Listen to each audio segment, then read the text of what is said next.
Okay, it's 6:01. Emily, Gabby look like they're coming. Derek's coming. We can get started. 1, 2, 3, 4, 5 of us. Oh, there's Gabby.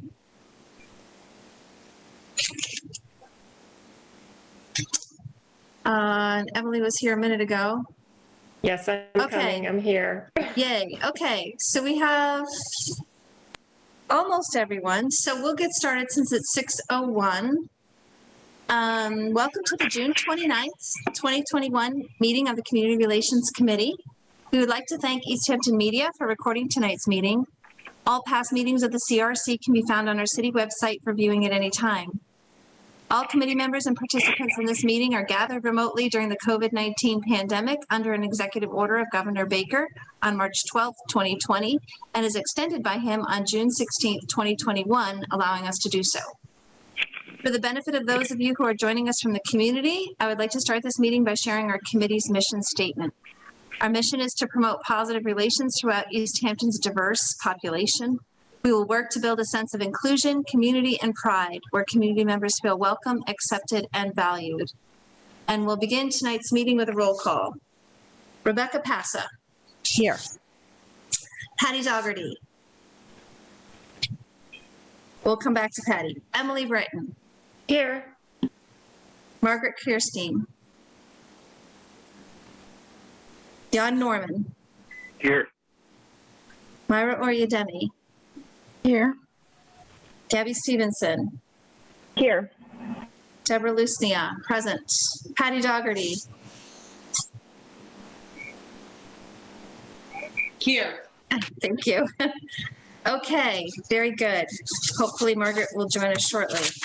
On the agenda next is the approval of minutes. We have 4 minutes to approve. The first one is March 2nd, 2021. Would anyone like to make a motion to approve the minutes for March 2nd, 2021? After we do that, we'll open it up for discussion, comments, etc. We'll get a motion on the table first. Okay, we have a motion to approve the minutes. Is there a second? Second. Second from Myra. Any discussion, comments, suggestions?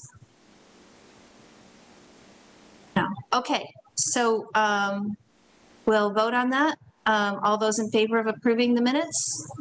If you would, I guess we'll do roll call again. Rebecca insists. Well, actually, even the AG insists. But I know. Okay, Rebecca Passa. yes, I approve. Patty Dougherty. Yes. Emily Britton. Approve. Jan Norman. Yes. Myra Oriademi. Yes. Gabby Stevenson. Yes. I also say yes. Okay, so the minutes from March 2nd are approved. Thank you very much, Rebecca. Okay, next is approval of the minutes for the work session on March 16th, 2021. Do we have a motion to approve? I make a motion that we approve the March 16th minutes of. Thank you, Myra. Is there a second? Good. Margaret's with us. Okay, Patty has seconded that motion. Any discussion, comments, suggestions? No. Okay, so roll call vote. Rebecca Passa. Yes, approved. You vote to approve. Patty Dougherty, you vote to approve. Yes. Emily Britton. Yes. Margaret Kirstein. Maybe you can't hear me yet. Jan Norman. Yes. Myra Oriademi. Yes. Gabby Stevenson. Yes. Deborah Lusnia, yes. Very good. Margaret, do you vote to approve the work session minutes from March 16th, 2021? Yes, I do. Thank you. Okay, unanimously approved. Thank you. Next is to vote on the approval of minutes for our meeting April 6th, 2021. Is there a motion to approve? Motion. Okay, is there a second? I'll second it. Thank you, Margaret. Any discussion, comments, suggestions? No. Okay. Roll call vote to approve the minutes from April 6, 2021. Rebecca Passa, Yes, approved. Thank you. Patty Dougherty, Yes. Emily Britton, Approve. Margaret Kirstein, Yes. John Norman, Yes. Myra Oyedemi, Yes. Gabby Stevenson, Yes. Deborah Lusnia, yes. Motion passes, minutes are approved. Thank you very much. Moving on now to the minutes from our May 4th meeting, 2021. Do we have a motion to approve? Motion to approve the May 4th minutes. Is there a second? Second. We have a motion to approve the May 4th, 2021 minutes. It's been seconded. Any discussion, comments, suggestions? Okay, roll call vote to approve the minutes from May 4th, 2021. Rebecca Passa, Yes. Patty Dougherty, Yes. Emily Britton, Yes. Margaret Kirstein, I wasn't there, and so I have to abstain, but I did watch Derek's presentation, though. Jan Norman, Yes. Myra Oyedemi, Yes. Gabby Stevenson, Yes. Deborah Lusnia, yes. Minutes are approved for May 4th, 2021. Thank you very much, Rebecca, for all of your hard work and those incredibly detailed minutes. We thank you very much. Thank you. Okay, next on the agenda is announcements, correspondence. I don't have any announcements or correspondence listed to share with you. Do you folks have anything to bring up at this time? Let me see. I may have emailed folks with a couple things. Let me just look in my folder. Sorry about that. There was an email May 20th from Jenny Papa George about the Pioneer Valley Healing Racism Institute she wanted to bring to our attention. If folks don't have that, I'm happy to forward it. It's just reporting correspondence received. I also think that I forwarded, we brought up the mayor's email before. I forwarded that out. Let me see, there was something from, no, I think that was earlier. Okay, so I think that that's what I had, Jenny Papa George email in May. Question, is that still relevant? When is that event?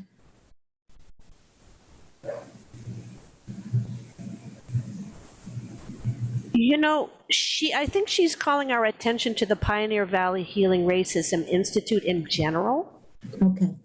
So I don't see an event date, and she'd be happy to talk about this more and introduce you to their ED. Maybe that's the director, Vanessa Ortero, and gave us a link. Oh, okay. Well, that might be interesting. So I thought that I shared that, and if I didn't, I will send it out again. I'll send it anyway. As a reminder? Okay, great. Super. Thank you, Rebecca. Myra? Oh, I thought you raised your hand. Okay. Anything else? Okay. So we'll move on to public speak. At this time, any member of the public is welcome to speak to the committee. If you would like to speak, use the raise your hand feature by selecting the participants option at the bottom of your screen. Then click raise hand at the bottom of the participants window. If you're dialing in by phone only, you can raise your hand by pressing *9. Please remain on mute until you're called, at which point you can unmute yourself. When it's your turn to speak, we will ask you to state your name and the address or precinct of your residence before addressing the committee. I would also like to remind everyone that the members of the committee cannot respond to comments made during public speak. And that is primarily just to explain, because if topics are not on our agenda, they're things that we're not allowed to discuss during the meeting. We ask that you remain respectful and direct your comments only to the committee members. There will be a 3-minute time limit for those who wish to speak. Would anyone like to address the committee at this time?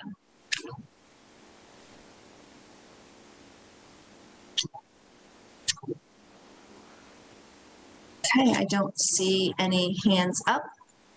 So I just make one other comment.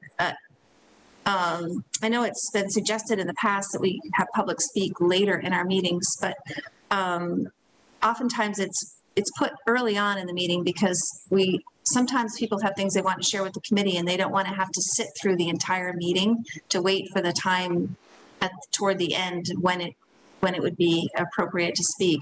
So it's done this way, hopefully for the convenience of community members who are attending and might want to address the committee, to make it easier for them to be able to identify more precisely when public speak will be taking place. So I just wanted to explain that. So I know it has its pluses and minuses, but overall it seems to be most helpful to people to have it early on. Okay, so at this point I'll consider public speak closed, and we will move on to the key portion of our meeting this evening, which is our strategic planning session with Derek Dean from the Department of Justice. And he will be continuing our presentation and discussion on CRCs and strategic planning. There he is. Good evening, Derek. Good evening. Thank you for being with us. Mm-hmm. So I have a PowerPoint that I was going to use to just kind of track the discussion. So is it possible to share my screen? Let's make sure to make you co-host. I might have to ask Patty to do that, but if you do that, that would allow him to share his. And there you go. Ah, okay, good.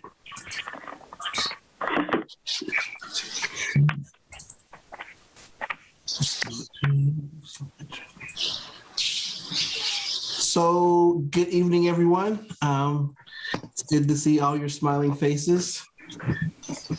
And the meeting just seems to have a different feel than in the past. It's good. It's good. So I just want to kind of go over the agenda. Actually, I forgot to put in the new one, but basically just a reminder of the ground rules, although I doubt if we'll need them. I have another relatively corny icebreaker, and then we'll go over kind of where we are, and again, just briefly review some of the things that we discussed last time.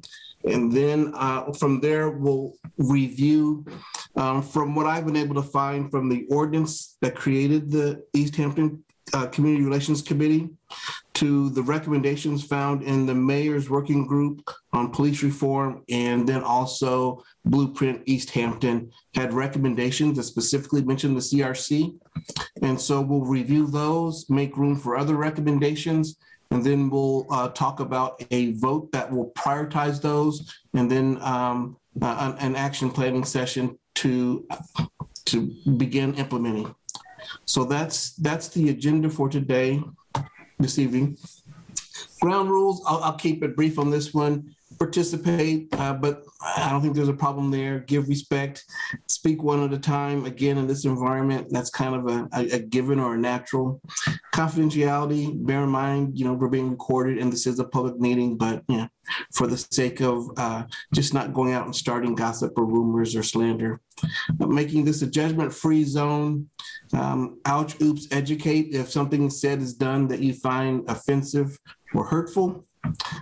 Listen for understanding, and again, kind of probably not relevant, but limit distractions. And then last, if there's something that comes up that we can't get through in this session, we can include that item in a parking lot. And with that, I also owe an apology to Deb and Patty. I know I promised you some deliverables that I have yet to forward, and my apologies for that. So here's the corny icebreaker. What's the best thing that's ever happened to you? And so I'll start off, I guess. For me, it's not the best one thing that ever happened to me. It's the best two things that ever happened to me. They happened 3 years apart. The first was the birth of my oldest son. And then the second best thing was the birth of my second. That was now decades ago. But I enjoyed being a parent back then, although it was life-changing, and I still enjoy being a parent to this day. So those are the two best things that ever happened to me. I'll just leave it open to anybody who wants to share can.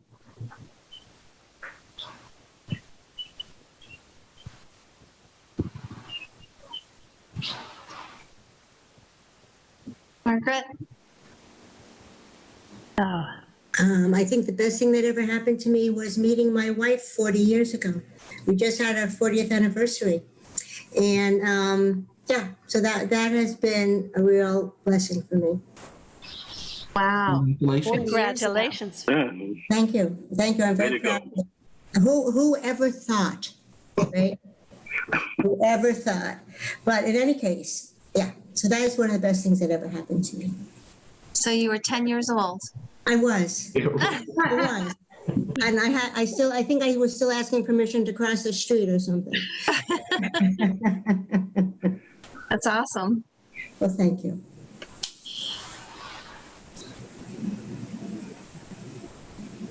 I was thinking along the lines of what Derek said. The first thing that popped into my head was my two daughters. I think that was probably the best thing.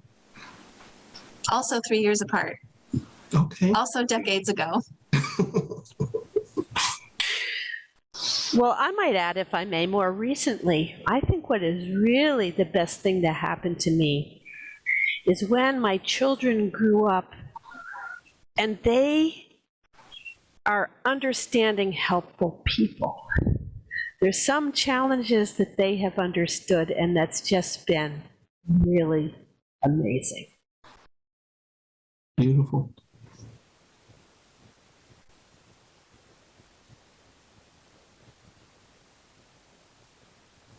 Well, I'll second what, I like where Rebecca was going, just to keep that going. I think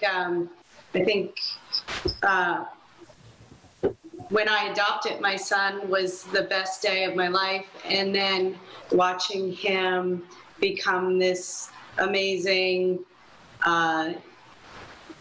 person and being what I think is a really good, kind person who's contributing to his community. That's the best. Doesn't really get better than that.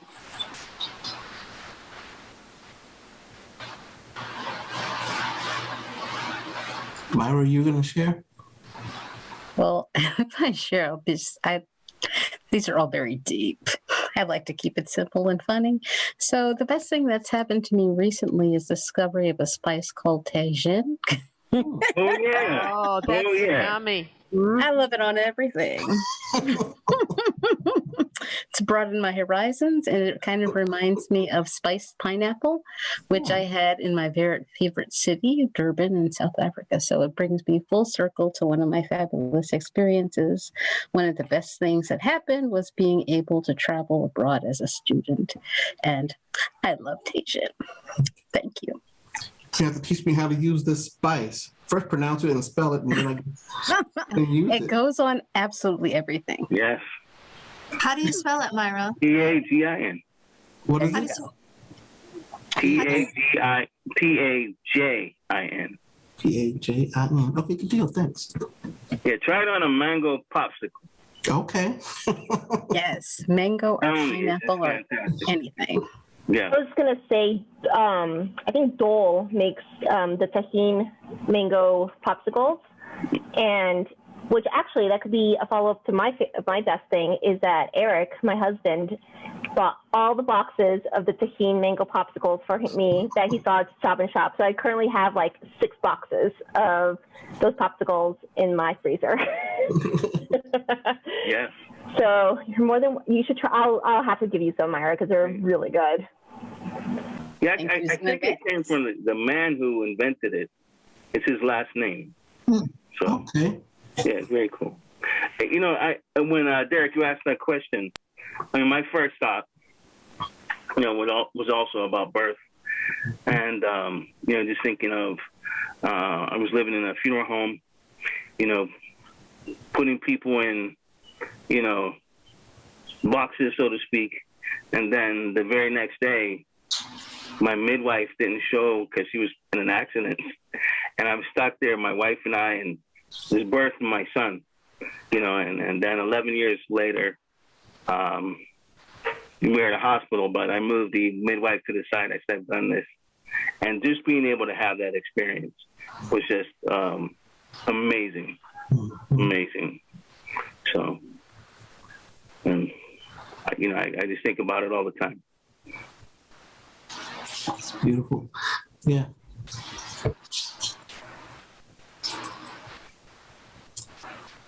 Anyone else? Emily, you want to share? Hopefully the best thing that ever happened to me is still going to come. For someone like myself who has had children, hasn't even seen a birth, and is not partnered in a long-term way right now, it's kind of hard to come up with one. Everything seems kind of trivial in comparison. So this is not easy for me, but I'll keep thinking about it. I can think of a lot of good things, but yeah, so anyway. Some might say that is the best thing to ever happen to you, Emily. There's nobody there complaining. Right. And nothing's trivial. Right. Yeah. And then, forgive me if is Carolyn, is she on the committee? No, okay. No. She's our friend. Okay, She's Carolyn. So thank you for sharing that with me. That was kind of eye-opening. I felt like I got to know each of you a little bit better. And it was interesting. And so here we go again with the little temperature gauge, again, just to kind of see where we all are. So I kind of get a sense of how much I can get away with, if you will. So how are you feeling from barely here to amazing? I think today for myself, I would give myself a 8.5. Whoops.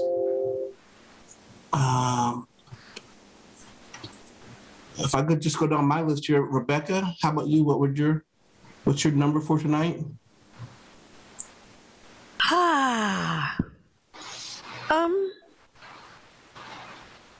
I think 9. I'm really happy you're here with us, Derek. If I think real temperature, I'm thinking it's hot. But you know, I got my water though. No, I'm really happy you're here, and it's nice to see everybody. I think it might be that our last meeting was also with you, so some time has passed. So it's nice to be together. Thank you. Excellent. Thank you. Deb? I'll go with a 9 too. Okay, excellent. Emily? I think I'm down at a 5 right now. I sort of tanked. Oh no. I hope it's not that you want kids and a significant other, but yeah. You know, they can be overrated. I'm just going to toss that out there. It's true. Margaret? Let's see.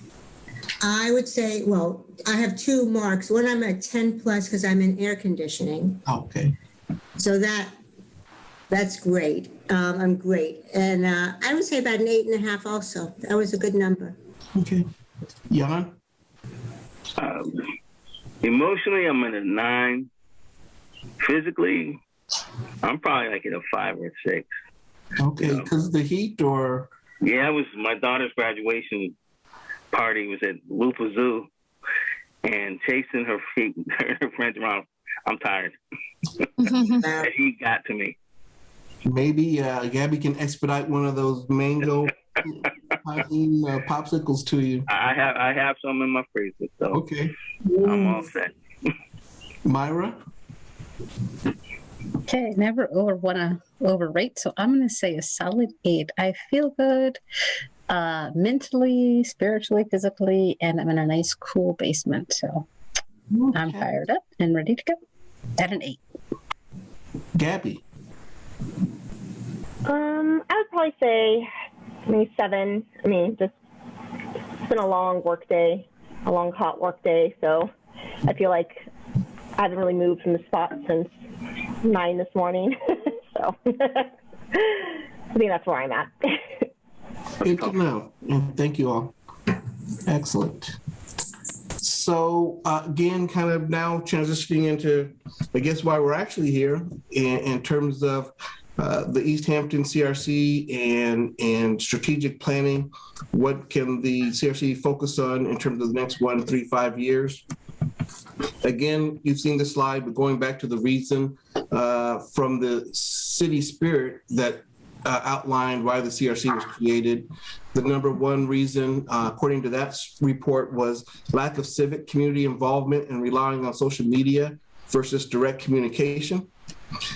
The second was lack of avenues to engage community members in crucial conversations on important topics impacting the community, such as obstacles of fear, apathy, inertia, lack of education and access.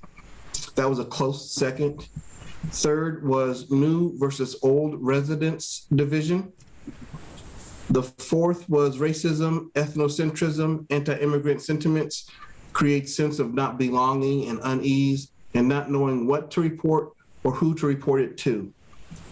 And then last was, again, a variation of the new versus old, but us versus them, the old versus the new, lack of a way to address and identify unconscious bias.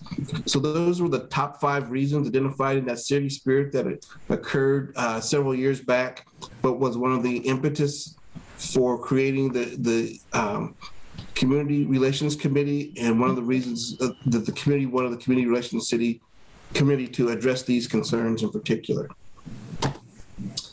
So again, just real briefly going back, we know that there's 3 types of HRC functions or roles. They can be advisory, facilitation, quasi-judicial. Advisory would be making recommendations to local officials. Facilitation would be engaging the community in dialogue or programming. Quasi-judicial would involve a government type function, whether it be investigations, et cetera. The things that CRCs typically engage in are resolving community conflicts, promoting cooperation within the community, and settling complaints of discrimination. And then the objectives, of course, are to promote and assist developing an environment of fairness and respect, developing ways to measure and monitor community relations, race relations, and civil rights, involve all segments of the community in understanding and appreciating the benefits of positive intergroup relations, offer a range of programs and services that my apologies. I've got, my wife is coming home now. So offer a range of programs and services that help communities prevent and resolve issues of human relations, race relations, and civil rights. And then developing ways of anticipating, preparing for, and relieving community tensions arising from intergroup conflict. And again, this is nationally what the objectives are that most HRCs engage in.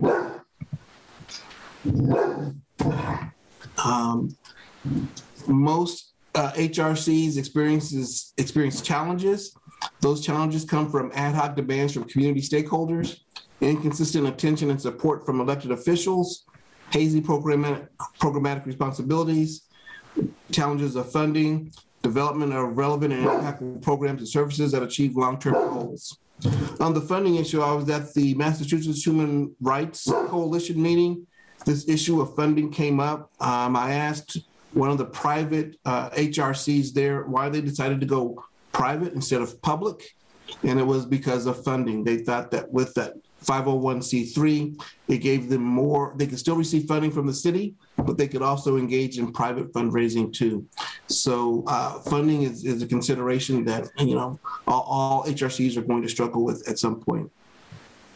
Prioritizing responsibilities to prohibit discrimination. And in the last session, we went over what those issues are in the state of Massachusetts in particular. Recommending programs and policies to local government, develop and maintain programs that build positive relations. Again, though, another challenge is the outlining of authority, sometimes your authority doesn't line up with the priorities, which can be a problem. So establishing rules for commission partnerships with private organizations, guidelines for relating to other government bodies. What, if any, authority may you have if you make a finding or a recommendation to implement that? Policy enforcement mechanisms and subpoena power. So I'll pause here. Any thoughts or questions about some, the stuff that we talked about last time, or are we good to go and move on to what the actual recommendations from the community are?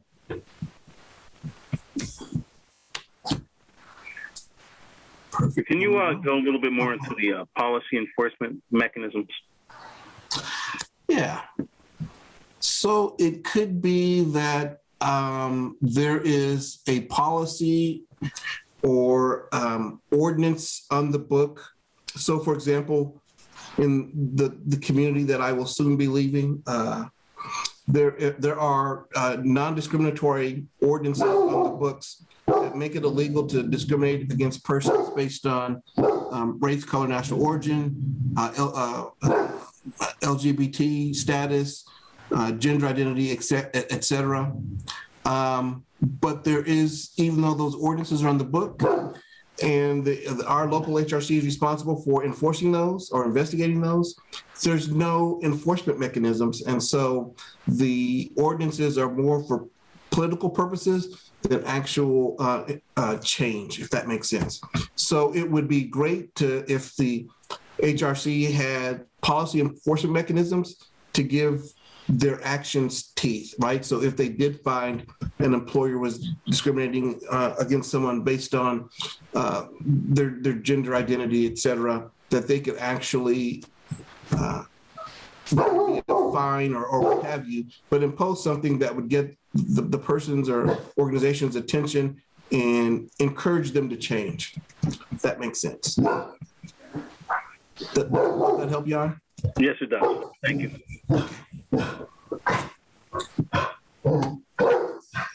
So what are the recommended proposed functions for the Easthampton Community Relations Committee? So again, I went through and read the ordinance kind of in detail that created you, the mayor's working group, as well as the blueprint. There may be other things that are out there now, because I know it's always a work in progress.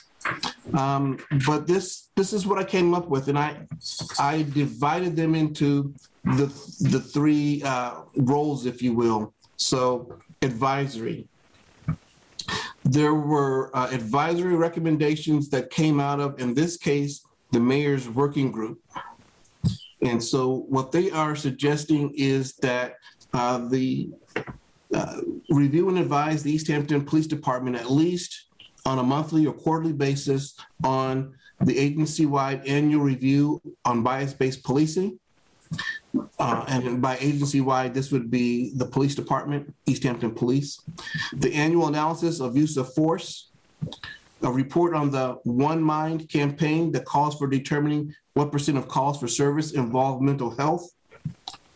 The department's restorative justice program.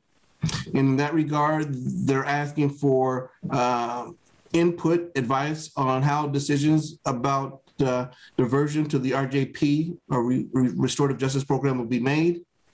How is the EPD including community priorities around public safety and harm in the decision to divert community members? What data will be collected and how will this be reported? And how will the community judge success? And so I'm going to stop here with this first one, just to get your thoughts or feedback about this first recommendation.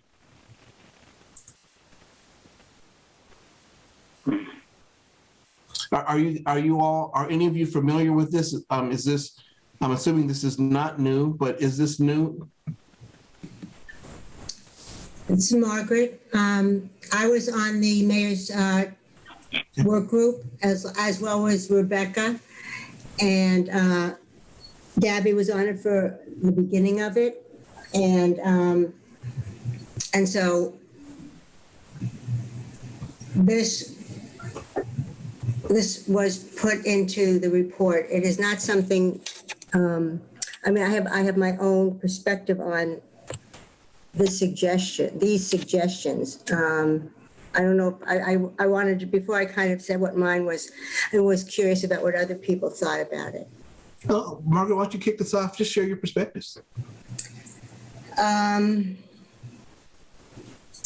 The department hates the CRC. They hate some of the people, many of the people on the CRC, the police department. Hate is a very strong word, I don't mean that. They have no respect for the CRC. They have no respect for a kind. And the fact that that is part of what we are the CRC, and we have a kind members on the CRC committee. Working with the police is a very, very complicated, to me, appears extremely complicated. I mean, I think anybody working with the police, it's complicated, very complicated. But given these, the extraordinary bias that the police have for us is not only because we would be overseeing, but because they've decided that we're destroying Easthampton, and it'll take years to recover from us. So that's what my reaction to that is.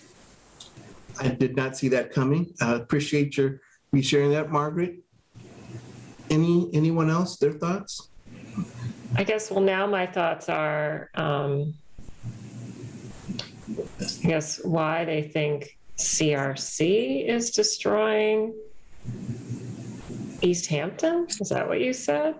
No, I didn't say that. I don't think they think, quote, the CRC is destroying Easthampton. I think they see the CRC as totally impotent and irrelevant.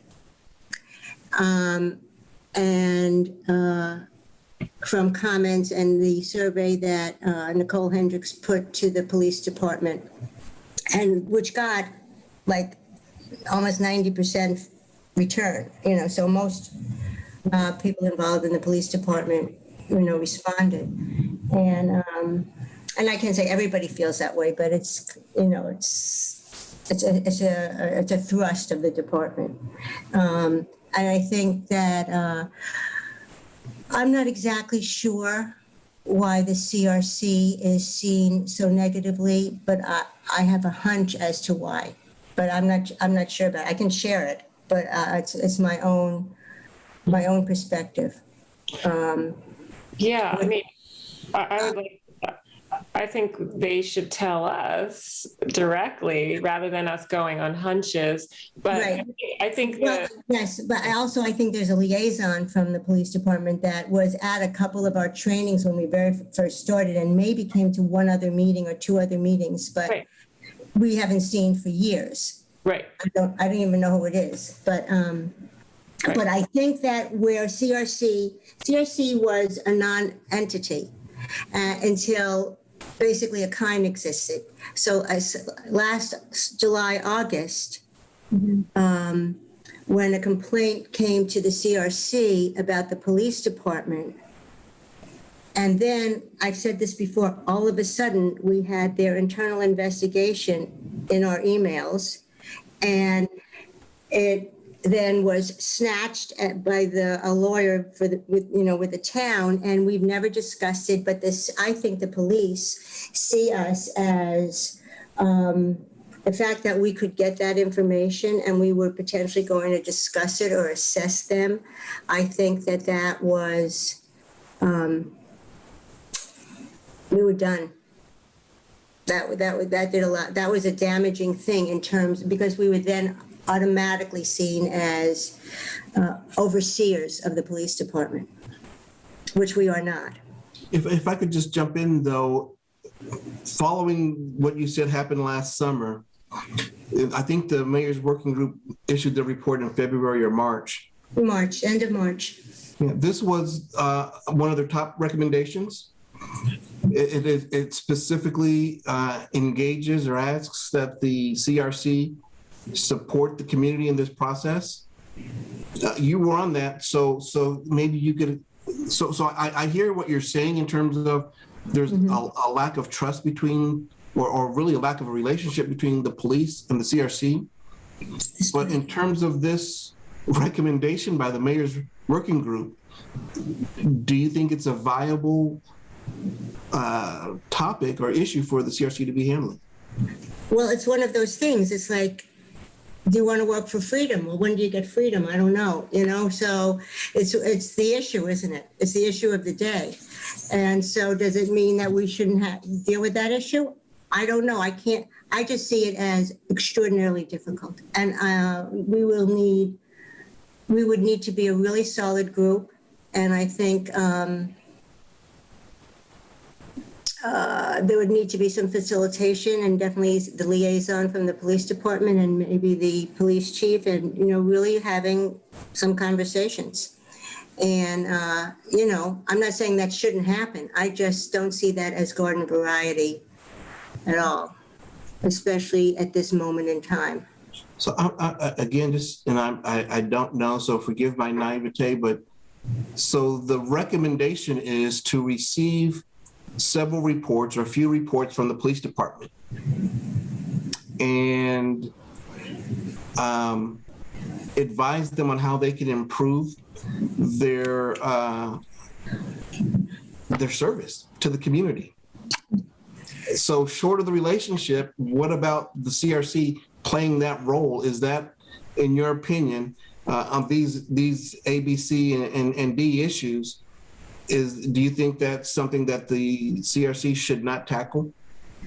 I'm not saying that, but I feel like it's a setup, and it's kind of like Mikey will eat it. You remember that old commercial? Mm-hmm. Yeah, Mikey will eat it. Like the little brother, let him have that junk. It's kind of like like I said before, we were just a big barrel in the road. People can dump stuff in. I'm not saying this is not an essential issue. This whole piece is beautiful. However, it is a very huge task for a group of people, us 9 people, I believe, 8 or 9. And I don't know. I think it's a big task. So Margaret, Mikey was eating life, as a matter of fact. Just putting that out there. Mikey was eating life cereal. I know. So any others thoughts about number 1 here in terms of recommendations? And this isn't a priority order. It just happened to be number 1. Okay. That's Myra.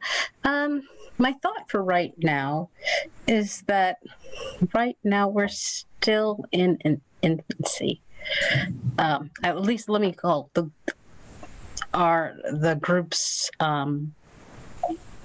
capacity and planning stages are still in an infancy. So this seems like an ask and a task for a group that's a bit more firmly established in terms of processes, procedures, and skill sets, especially if we're to provide advice on an ongoing basis.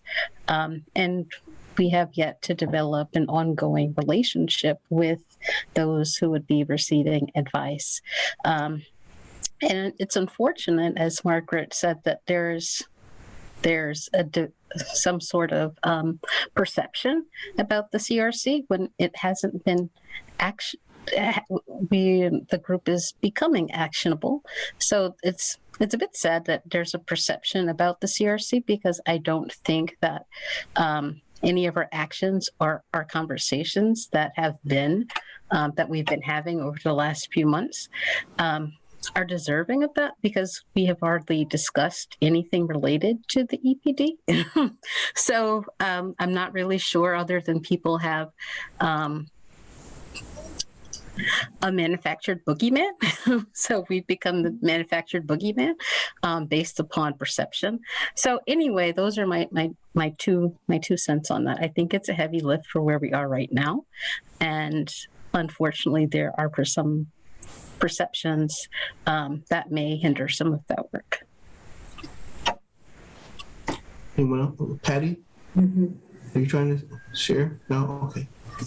Anyone else? Yeah, and I agree with everything that Myra said, and I really appreciate Margaret's perspective since she was with that group throughout the entire process, so she was able to have some of these conversations that I didn't fully witness. So, and I think, like Myra said, and Margaret, that it is unfortunate that these preconceived notions exist, and also I do kind of fear like that, like kind of like that dumping ground is like, let's dump, and it's for that same reason that you know, we're still developing exactly what we think our charge is going to be, how we're going to structure our group, and it almost feels like a trap. Like, you're now in charge of all of this, but then we don't have any established norms to how to address it. So it just feels like a trap that we're going to end up looking bad, but no one else is. So I just feel like we're like, yeah, I totally agree with what has been said. Yeah, I'm with what's been said. I don't see how, I don't see how we do this thing without, like, we can't do this without, you know, to Margaret's point, somehow repairing and rebuilding a relationship with EPD. And I think Myra made a good point. I'm not sure that we've even done anything to deserve this reputation, if that is in fact, you know, what the feeling is. So, because we can't, it's like we're supposed to review and advise the Easthampton Police Department. I mean, that's like saying, you know, that I can actually oversee somebody who has no respect for me as their, you know, as their supervisor or something. It doesn't work. So I think there's a lot of work that would need to be done before we could do anything.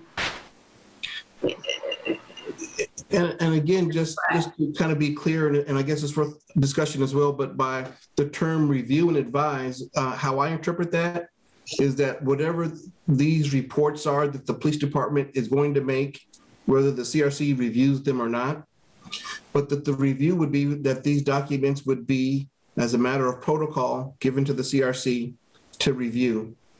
If the CRC had any advice, then they could offer it. It's not mandatory. But the main thing is that when it comes to these reports, you would be able to see them and review them, and if need be, provide advice. So you're not, and then again, that advice could be wholehearted or whole cloth rejected by the police department, with no consequences, should they decide to take every excellent recommendation you have and say, no, thank you. But at least it's extending the opportunity for you to review and provide input. But the other thing I'm hearing loud and clear is that the relationship between the CRC and the EPD definitely needs to be repaired or built. And that would be part of any, I guess, action plan moving forward. Before we move on to the next, any other thoughts about number one here on review and advise the police department on bias-based policing, use of force, and engaging the mental health community? I guess I just have a question about, you know, actionable items here. I mean, do we, and maybe this is not the right question for now, but do we need to, at the very least, like, try to reestablish who the EPD liaison is with this committee, so that at least that person can potentially come to meetings and we can see them? Like, but I don't know if we're, I guess my question is that something we talk about here or not? That we could put that in the parking lot, Patty. I think it's something that we definitely want to keep track of. Okay. Yeah, I guess that's the thing. I just didn't want to lose it. Yep. The other thing I'm just going to add, because it came again up at the Massachusetts Human Rights Coalition, which is a coalition of CRCs from across the state. And one of the things they had, again, extensive conversation on was, I guess, a recent law in the state of Massachusetts where each police department has to have a hate crime office liaison, if you will. And in several communities, that liaison works with or should work with the HRC. So that would be a good question for the chief and maybe a good place to start if there is a civil rights liaison or hate crime liaison officer on the department. But Patty, we have that in the parking lot. Yeah, and you can add that, like, when we first started, the liaison was Sergeant Dennis Scribner. That's right. I just looked in my notes, and there was his name typed up. Is he still there? I think he is. I saw his name in the paper. Okay. Sergeant Scribner. What was his role back at that time, Emily? What did he do with the CRC?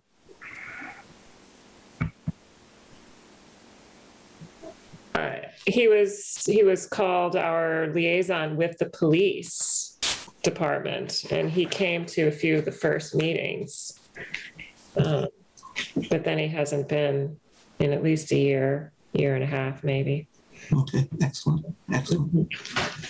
And the mayor wanted that position in our committee to be there. So I think it was pretty essential. I think this is a clear example of why it is essential. So I'm what I'm hearing this group say now, though, is that there's really not the capacity or the confidence to review and advise EPD on bias-based policing, use of force, mental health calls, and their restorative justice program. So moving on to number 2. The recommendation, again, from the Mayor's Police Working Group is, I'm sorry, this one is from the ordinance that created the CRC. And that's study the nature and causes of barriers to preserving a welcoming community through review of the language in the city's ordinances and community policies and make recommendations for improvement. What would that look like if the CRC took this on as a priority? What would that look like? Just wanted to put it out there that this task is currently that's right, being pursued through the Ordinance Review Committee. And I think it's a year, maybe it's a year commitment, or perhaps it's 2, I'm not sure, but they're already undergoing that, looking at language, outdated language, antiquated ordinances, etc. I suppose what it would look like, since it's already established, is that we provide, I know some other committees have provided some of their opinions. I believe it's the Committee or Commission on Disability. They provided some suggestions to that committee. So perhaps that might be something that we could undertake, is providing some suggestions, and also suggestions surrounding the ordinance that created our committee at the bare minimum.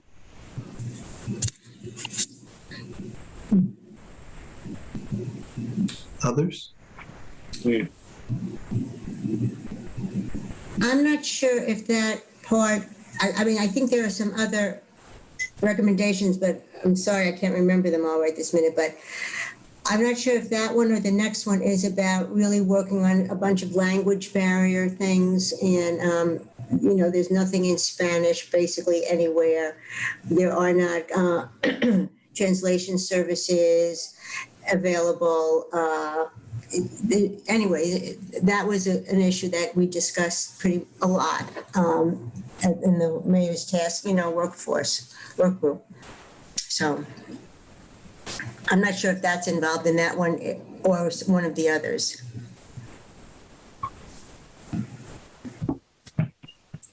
So I think it would be found, at least in terms of what I've pulled together, Margaret, I think it would be here. Any other thoughts about this one before we move on to the next recommendation? Yep, Deb? I had to step away for a minute, so I missed some of what was said, but it just strikes me like this will be a lot of work and a lot of tedious work to basically review all the city's ordinances and community policies. I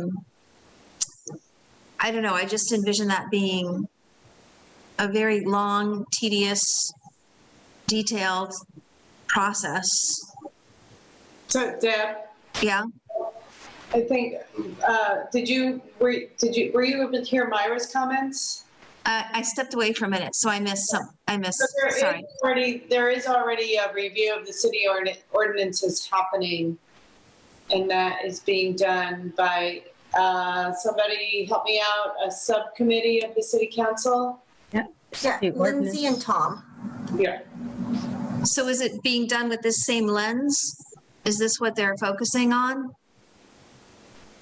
Yes, they're looking for any ordinance that is explicitly racist, and they're also looking for any outdated ordinances as well. Okay. So then I missed what would be our role in this area if that's already happening? I did make a comment on that because, like I said, there probably isn't a need to reinvent the wheel, but perhaps be in synchronization with the wheel since it's already spinning. And I had mentioned that I believe the Commission on Disability, they gave some recommendations. If I would have, I didn't watch, but I read in the newspaper. Plug for a reminder, that they were talking about snow removal, etc. So they gave their some advice on that. And I mentioned that maybe our way to be involved would to think about the ordinance. Is it number 16 or chapter 16? No, I'm not sure. Strike that.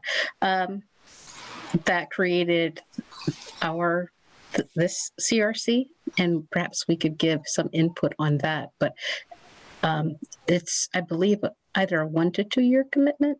I'm not exactly sure, but it's ongoing. And you also mentioned, Myra, just again, the recommendation that translations, the website be translated into other languages, etc.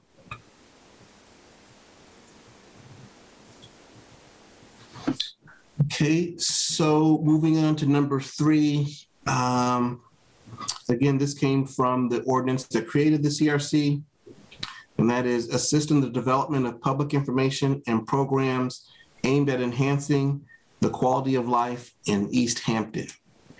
And again, my question to you is, what would that look like if the CRC took this on as a priority?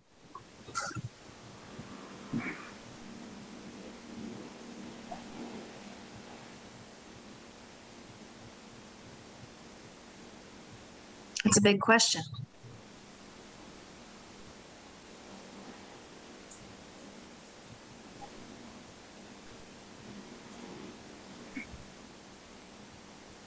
So assist in the development of public information and programs aimed at enhancing the quality of life in Easthampton.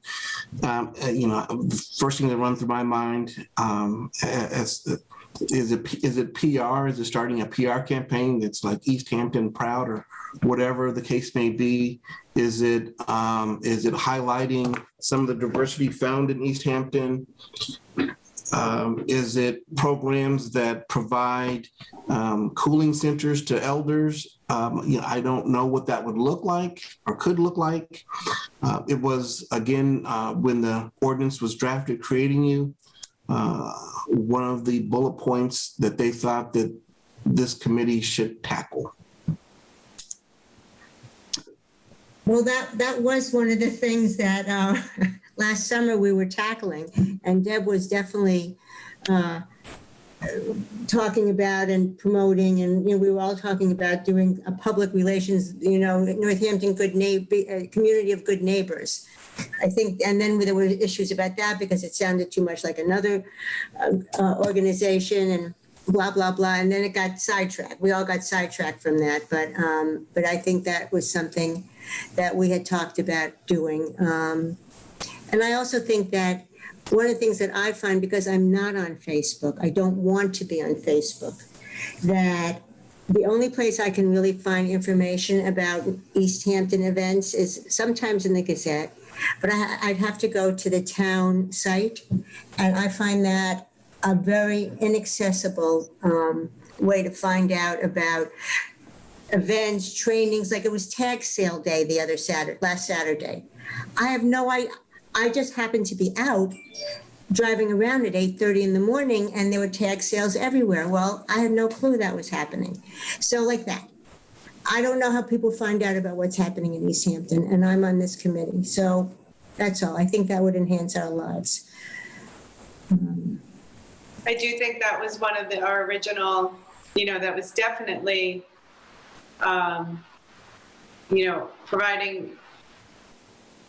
producing some sort of PR campaign was definitely on our agenda. And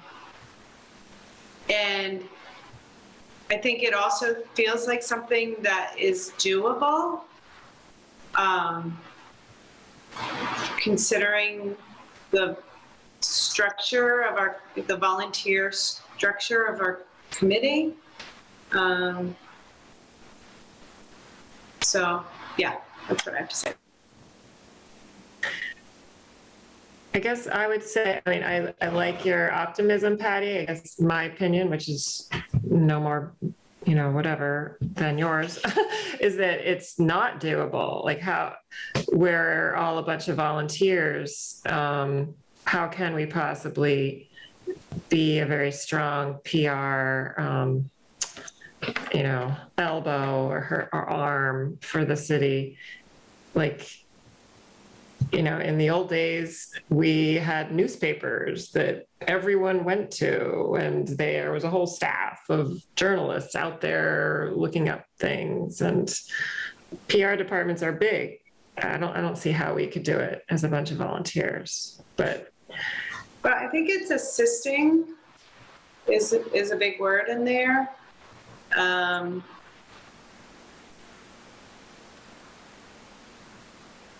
I don't think we need to do everything,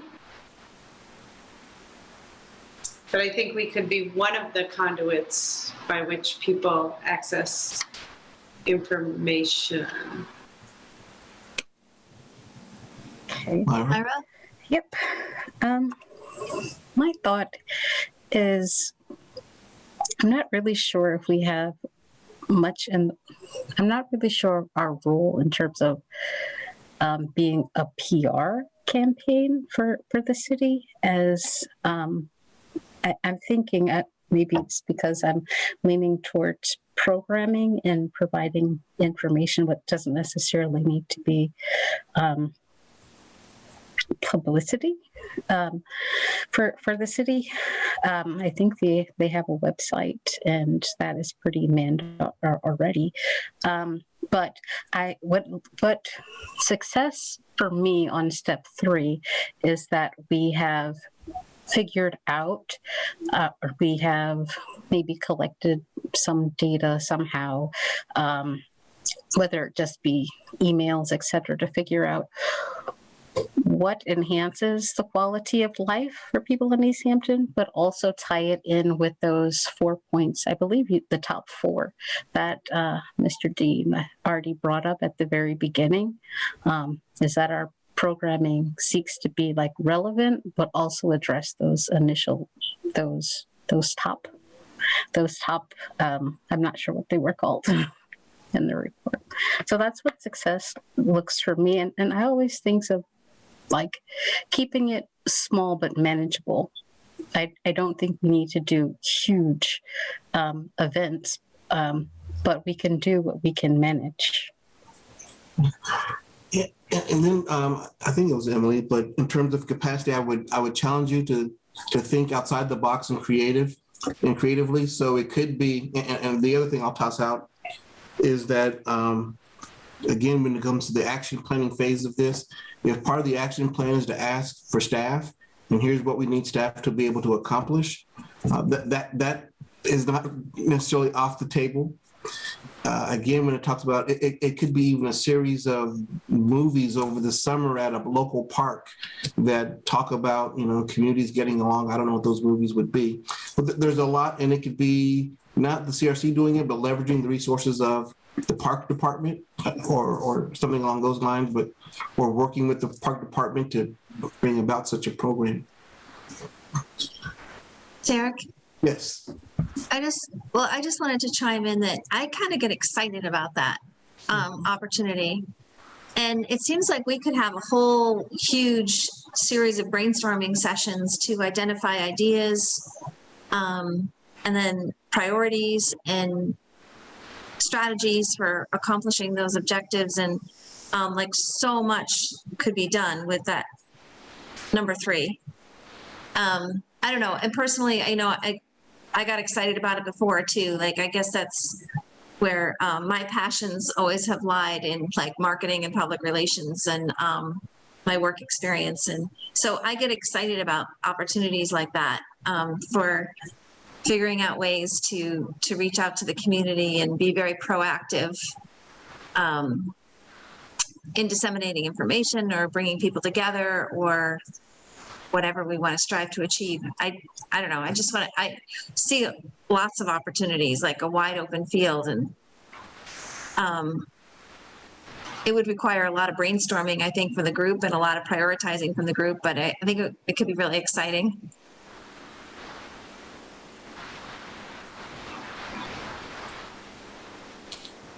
Thoughts or comments before we move to the next? There's more? There is definitely more. So I thought the top 3 were pretty good. Yeah, well, they are. This is just the advisory. These are the things that would throw you into the advisory realm, right? This is asking for the CRC's advice and action. So the next group of recommendations are, okay, why don't you fancy? Are on the facilitation part, which is facilitating dialogue, resolving conflict. And the recommendations are in this area here, that the CRC would be a conduit for hosting regular community dialogue around publics, and this came out of the mayor's working group on police reform, would be a conduit for hosting regular community dialogue around public safety. With adequate capacity building and resources, the CRC might offer a mechanism for improving relations and communication by building relationships with diverse groups, organizations, and neighborhoods, and promoting intergroup cooperation. And in addition, the Easthampton PD could collaborate with the CRC to outline a desired cultural end state between law enforcement and the community. And then that implies that collaboratively work to see that end state into fruition. So that's this number 1 is the first recommendation under the facilitation banner. Again, it's working closely with the EPD. So your thoughts?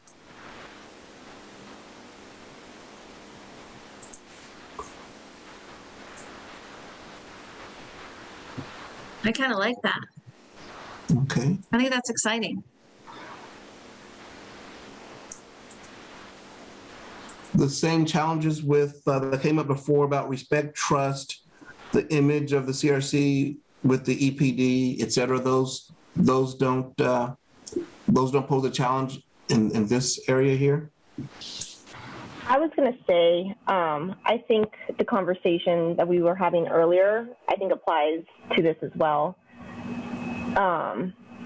Because this facilitation would imply that there's a relationship, a respect and those things don't exist right now. So I'm not really sure how we would do number one.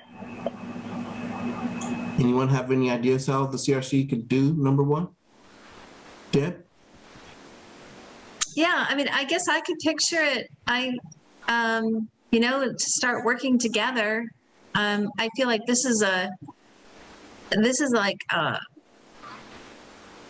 mission that it just would require working jointly together. There's not, you know, no one's overseeing anyone else's work or passing judgment on any of that. It's just working together to make improvements community-wide and enhance communication and build relationships. And I don't know, I see us as very capable of doing that effectively, and why not?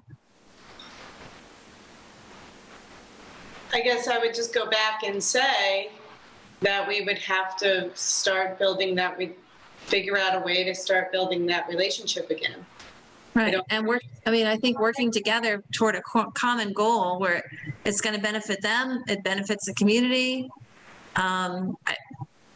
We'd all be on the same page with a similar goal of enhancing relationships, bringing people together. Great. So, yeah, but I guess my point is that I agree, Deb. I just think that we'd have to, we would just have to go through those steps of, again, building the relationship with the EPD so that we could work with them. I just think that would have to be the first step. So we need, to get our guy, start doing that. Yeah. Yes. Thank you. I feel like number one, it doesn't necessarily, like building a strong community and having dialogue and building like strength and trust in the community. I'm not sure where the bullet point came from, like whose recommendation that was, but I think it can be done. And the end state doesn't necessarily need to be a relationship with the EPD. If we're talking about community relations and having strong sense of safety and community amongst neighbors, then the bullet point isn't like the necessary end goal. That might have been a recommendation, but I'm just thinking about dialogue and how we might pursue that. But I don't think they're one and the same, if you understand what I mean. Mm-hmm. So, Myra, are you saying that you're just saying this could be, wouldn't necessarily have to be in collaboration with EPD? Well, I'm saying community dialogue and hosting regular community dialogue around public safety, adequate capacity building of resources, providing communication amongst diverse groups, organization, and promoting intergroup cooperation. I'm saying that in itself is something else than the bullet point underneath it. To me,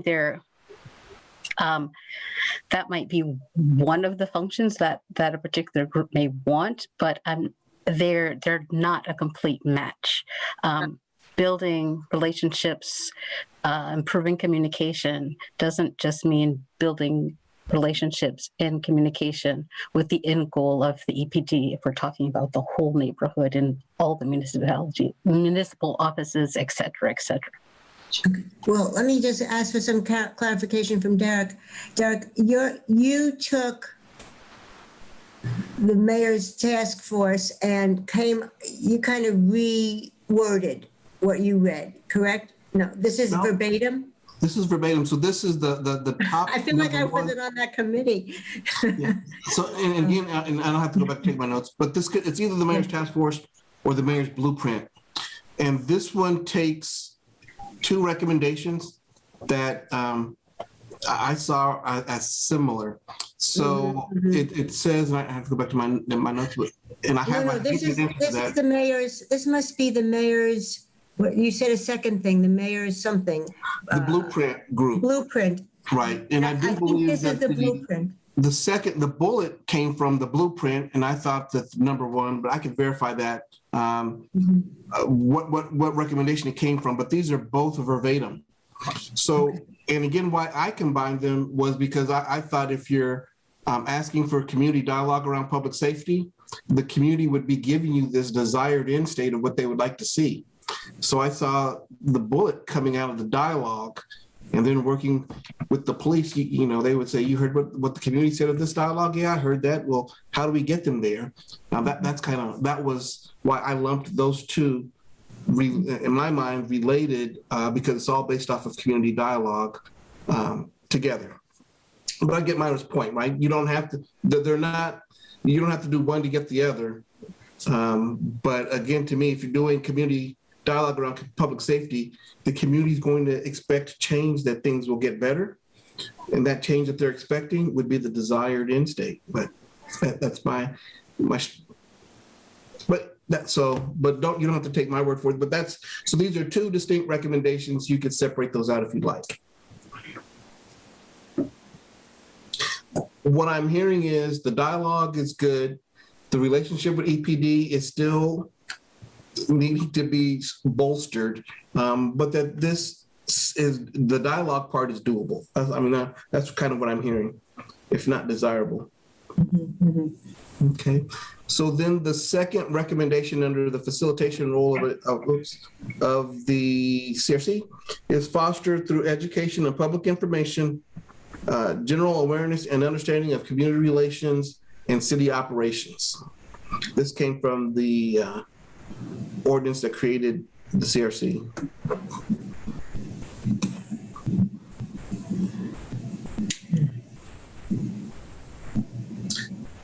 These are kind of fairly straightforward. I'll also go into number 3 too. Promote strong neighborhood and community connections. And then this was out of the blueprint.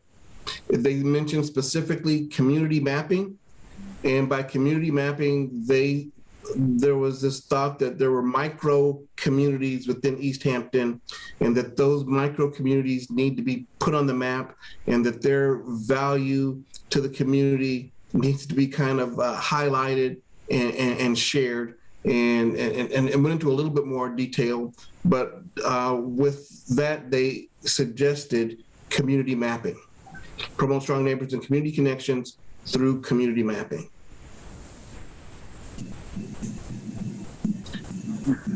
Number 4, again, this came out of the blueprint.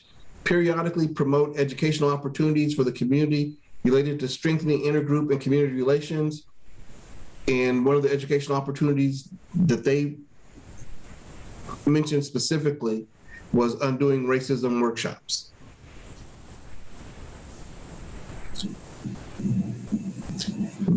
Then the other facilitation is engage residents and businesses through developing or supporting programs, events, and projects that support the commission's purpose. And then also enlist the cooperation of other government agencies, groups, organizations, and individuals in the community that are attentive to community relations. And that came out of the ordinance.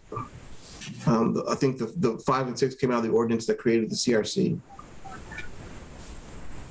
So in the last 2, I see the CRC possibly establishing working groups that meet on a regular basis, whether it be the chambers of commerce or other organizations, stakeholder groups. But all this is just engaging the community in dialogue and giving them a platform to voice their concerns and issues.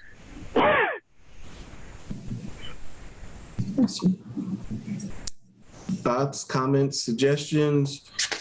Doable, not doable?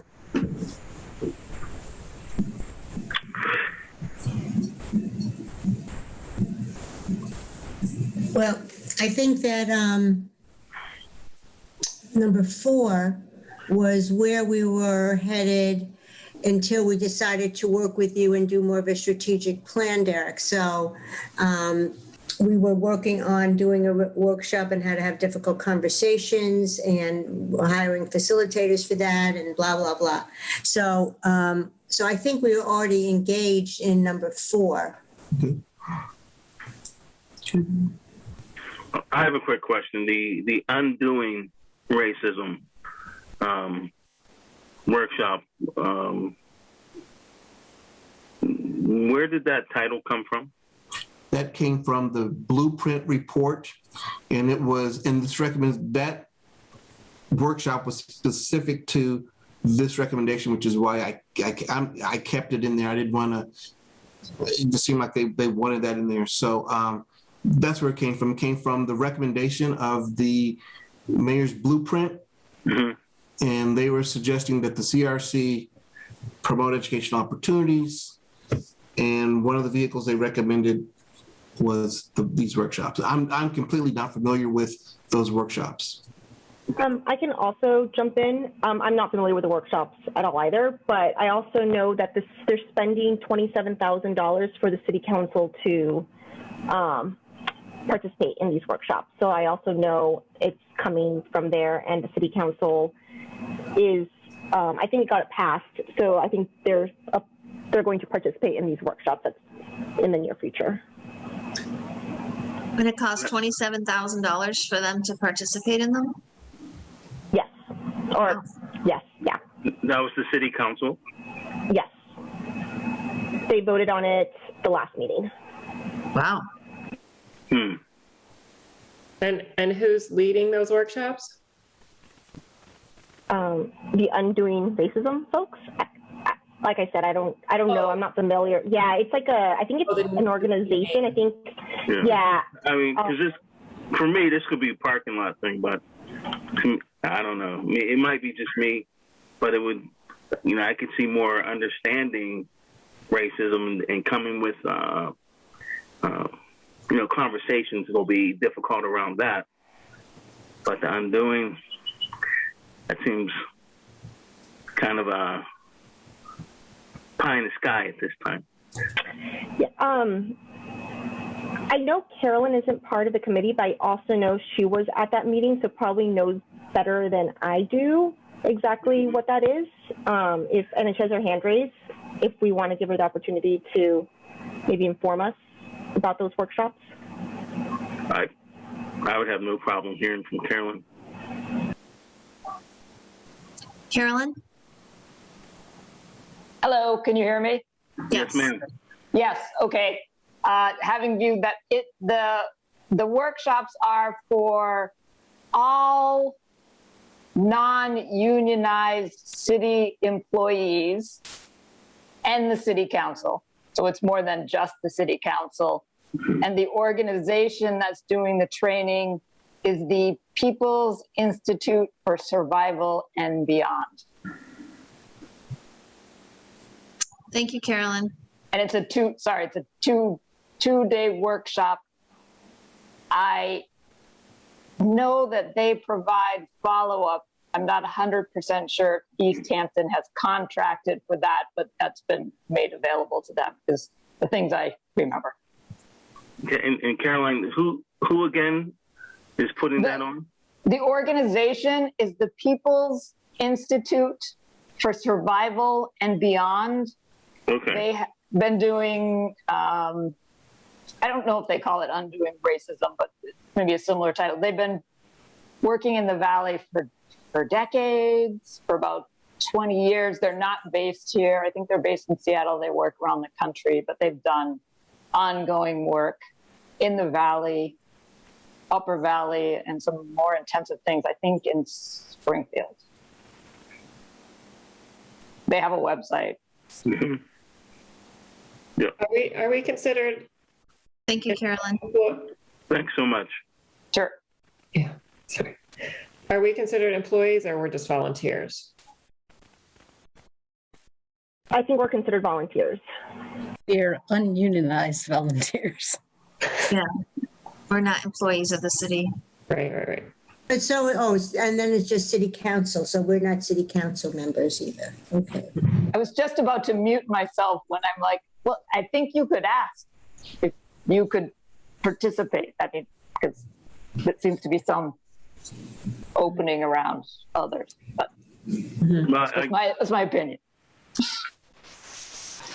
What's the date? Did anyone have the date? I don't know the date. Why don't one of us can look into it and get back to the group and let them know. And this program was specifically mentioned in a way that I think they wanted to make sure was part of the recommendation. But you could take out undoing racism, and if you had any other educational opportunity that you wanted to provide to the community, you could fill that in. I just want to be clear on that. The same thing with the blueprint. They were pretty specific in their promote strong neighborhoods and community connections, that it somehow involved community mapping. Derek, I'm not even sure what community mapping means. Let me go. And in the report, they give kind of a description of it. Okay. And again, and they mentioned names familiar to you in Easthampton, but there are neighborhoods, and then there are micro communities within neighborhoods. And so they wanted to make sure that even these micro communities got recognized for the value that they add. So it could be, if you could just bear with me just for, I don't want to lose, but maybe I figured it out. Let me see. So it says here,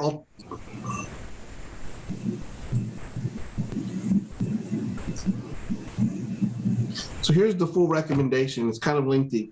Build human connection and capacities outside of policing and the justice systems was another central idea during our visit. Community building occurs at individual, family group, neighborhood, and city levels. Organic approaches include incentivizing community members to organize new and existing community events. Alternatives can include scarecrow competitions, barbecue and rib festivals, a man-hand rail trail relay race, man scavenger hunts, paddle boat competitions, educational assemblies, and wealth rallies. Engaging community members in the rebranding of the city as a patchwork of perspectives can deepen feelings of belonging and broaden participation. A vital component for community building is the development of a community neighborhood map. This should also be co-created with the community. This would allow municipal actors, developers, and other groups to recognize the hyper-local identities that seem to have formed in some areas of the city while others are yet to emerge. Examples of informally recognized communities include Cottage Street, The Mills, Treehouse, and Mount Tom. Then it goes on to say, organizing periodic undoing racism workshops would equip. Oh yeah, that's the second one. Okay. So yeah, so that's what they're suggesting about community mapping. And I'm not familiar with the Treehouse, The Mills, Cottage Street, or Mount Tom, but this committee somehow envisions putting them on the cultural map for Easthampton.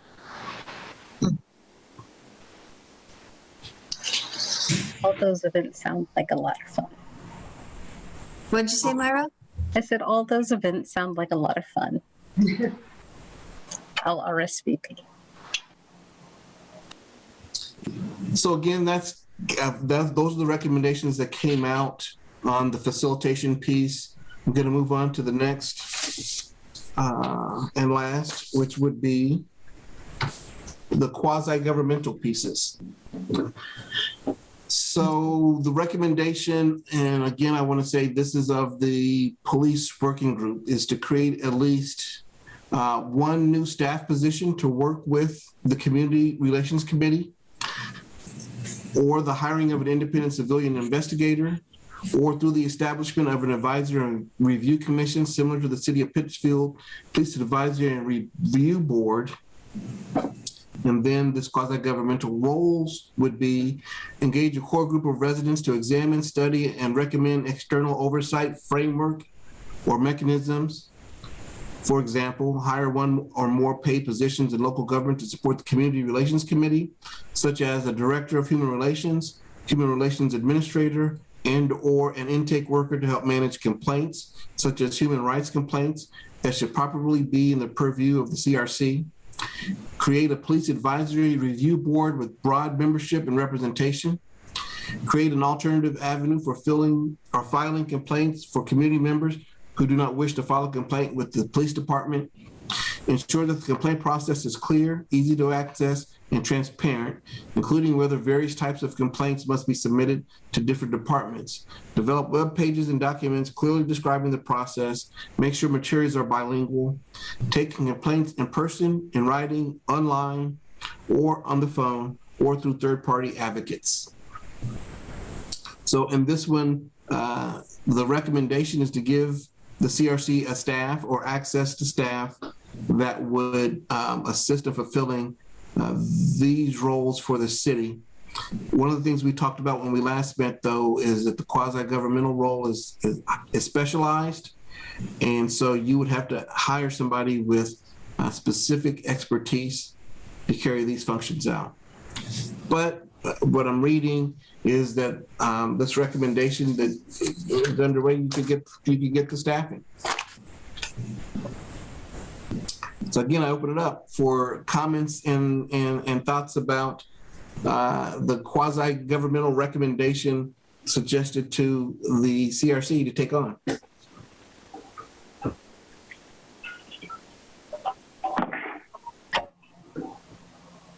I guess I appreciate the idea of having someone who is hired to fulfill those purposes, whose specific function would be to fulfill like intake, complaints, etc., and has that specific expertise. My question would be, I guess, the rollout of it, and also the budget is passed already, so I don't know where that money's coming from. I don't think we can ask for line items. So it sounds like a good idea and for the future. I don't know what impact we can have on the budget that has already been passed for the financial year, and if we have that buy-in. And as you mentioned before, it's a suggestion, but one of the obstacles is having it be actionable. I don't know that we're there yet, or that we even have a budget or a say. Myra, I totally agree with you. One of the things that we talked about in that work group was, everybody has fabulous ideas, but there's not a penny to help promote any of it. And without, and you don't want funding that's going to give you funding. Let's say they give us $15,000 to hire facilitators or consultants, and we do 3 trainings a year in Easthampton or whatever. Well, then the next year there's no money, those kinds of things. So, so some of this, even though I think this is way outside of our capacity at this point, this section, having money, we might not need a staff person, but we need money for consultants, we need money for trainers for ourselves, for trainers for the community, whatever it is, without that, or that we're eking out $1,000 here and $1,000 there, as we say, that's bullshit. That's not going to really work, right? So. Well, I second that one. I'll just do a little sign there. Anyway, I'm thinking even for the portion before this, for was it facilitatory role, that would also need to be budgeted for. But I think in long-term planning, having a fully funded, and also staffed and resourced CRC would be a future aim. So let's put that in our next ambition. I remember reading somewhere along the way in that mayor's pledge report, or reading, I don't know, it certainly sounded like the mayor was referencing a position like this and talking about wanting to make sure there was long-term funding options available and not wanting to go down this road without a long-term commitment to it. So I don't remember which document I read that in, but that was certainly an impression I got from what she had said, that she envisioned this, but wanted to be sure she would be able to sustain the position for the long term. And again, for this one, it's not one that you could flip a switch and by October have this role fulfilled, but it would, again, be putting together, possibly putting together a budget, creating a job description, recruiting somebody to fill that job description, going through the hiring process. You'd have to be really clear in terms of what complaints you can take and is one investigator enough? I mean, this would take a lot of homework and at least a year to see to fruition. So Derek, do you envision that we as a committee would be essentially working to make all that happen? Like, would it be our responsibility to essentially create and define this position and be involved in the actual hiring of this person and shaping what this is? Is that what you're saying?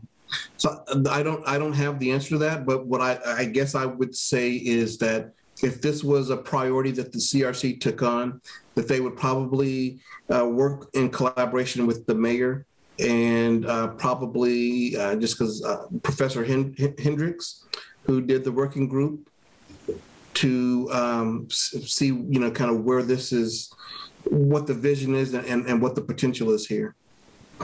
And then, once you get that input from the mayor, and then the CRC has to create the infrastructure as the organizational infrastructure on their own, right? If you're going to have staff, is that staff going to be a city employee or is it going to be an independent employee of the CRC?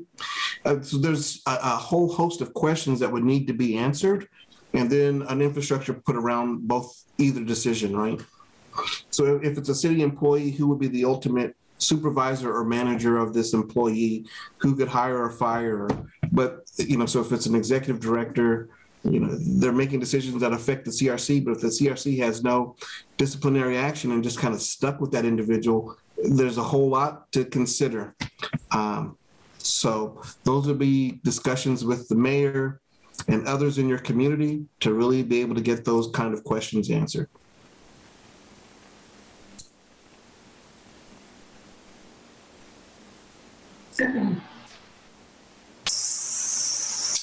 So I'm just gonna give a time check here. We're at 7:38. So I'm wondering, not that I'm not trying to end any dialogue here. I'm happy to keep going. Just providing information. I appreciate that, Patty, and I'm respectful of that too. So I'm going to go on. We're really at the end here, and so so there were other recommendations. The only other recommendation that I recall, and it came up earlier, I think Jan brought it up. This is my language here, and that was convening a dialogue on race, not necessarily the undoing racism, but something more tailored to the community based on this committee's thoughts. So that was the only other recommendation that I recall hearing in the background. But I know that these are the recommendations that are being given to you. And my thought is that you have recommendations or visions of what you should be doing yourself. And so this is where I wanted to kind of capture that, what those other recommendations are that you believe you should be doing and not what others believe you should be doing.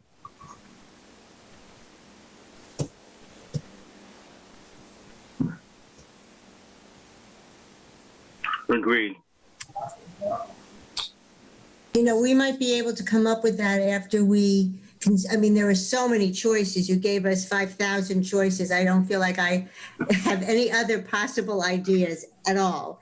We might take half of one and half of another and stick it together, but, our own hybrid. But what I'm wondering is, Derek, is there a way to get just a printout of all of these, what you've just presented to us? Yep, definitely. So here's what I envisioned.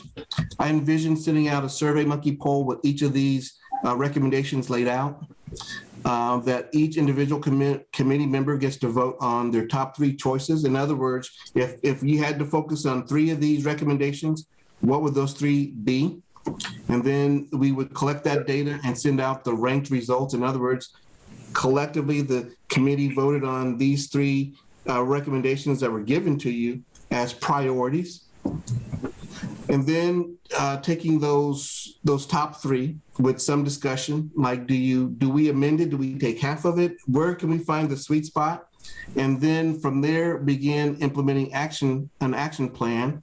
And then that action plan template so let's say it's, we're going to clean up a park in Loganville, New Mexico. And so, what will we need to implement the solution? Who's responsible for this in terms of the committee? What resources do we have? What resources do we need? What is happening with this action? Have obstacles arisen? How do we overcome them? I.e. some of the police challenges we've identified. And then the completion date. So, I kind of envision if taking those top three priorities that you guys vote on, and then implementing brief action plans, and then at that point, you're on your own.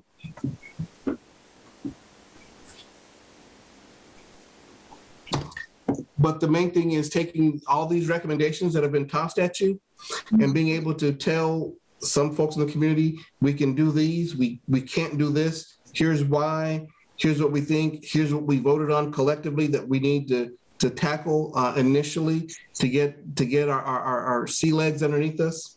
But I wanted to take this time so that when you voted, you could hear the input and the thoughts of your colleagues as you made the decisions and then as you began to action plan.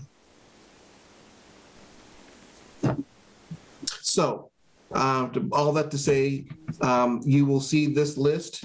You can have a day or two to read the list, review the list, and then vote on which priorities you think the committee should tackle.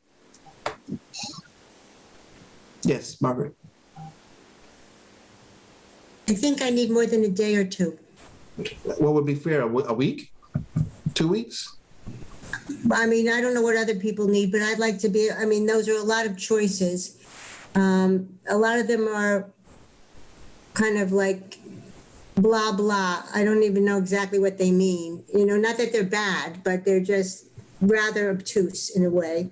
And so somewhat, I could probably benefit from more conversation with the other committee members, just what do you think that means anyway? Just looking at them, I guess we all have probably our little pet favorites, but, or not. But I would need a week or two. I agree with Margaret. And also just, I'm still working, even though I don't have a summer break. So it'd be nice to have a little bit more time so I don't have to rush through it. But is there interest in having more discussion on some of these topics and kind of after we've had a chance to process and think about and digest and maybe form questions or whatever, would there be an interest in talking about all of this again before we vote? Well, I'm just thinking out loud here that maybe if we vote first and then off of that say, well, maybe the discussion comes after that. We don't have to buy the product. We can alter it, I think. Right. Right. So you all would be comfortable casting a vote first and then taking it from there? Yes. Okay. After a review and, of materials, I'm looking through the slide presentation and maybe some of the supporting documents. I will provide the blueprint and the mayor's working group and the ordinance. Again, going back to one of the things Margaret said, I took it out verbatim. I didn't wordsmith this. And then there's also some resources that they refer to in those documents. And it's one is like the John Jay School of Criminal Justice, Noble National Organization of Black Law Enforcement Executives. There's a reference to Pittsfield Civilian Oversight Board. I'm going to blow that title. And there's a couple other resources that if you bite on that recommendation, there are resources that are provided in those documents that you can find for further explanation. Right. And my thought is, and I don't want to influence anyone's vote, although I do, is just that we can reach for what's doable, as in like what we can do in the immediate versus, picking things that are really far out as a priority. So what can we do within a year? What can we do within our term? Because some of them are very lofty ideas, but that might be for the next group. Yeah, definitely. Some of them would take a number of years, I think. Mm-hmm. Are we supposed to have a meeting next Tuesday? Do I recall that?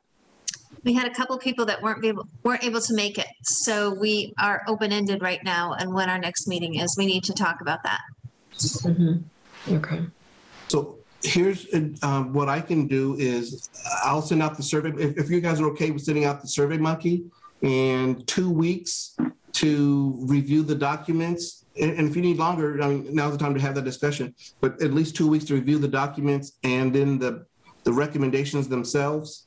I will put in the Survey Monkey a write-in recommendation if you have a brainstorm and want to write in a suggestion. We can't necessarily all vote on it because you're writing it on your own survey, but we can at least bring it up later for all the write-ins. And I'll also provide, of course, after the end of the 2 weeks, what the ranked results are. And I think that'll spark some even more conversation once you see that.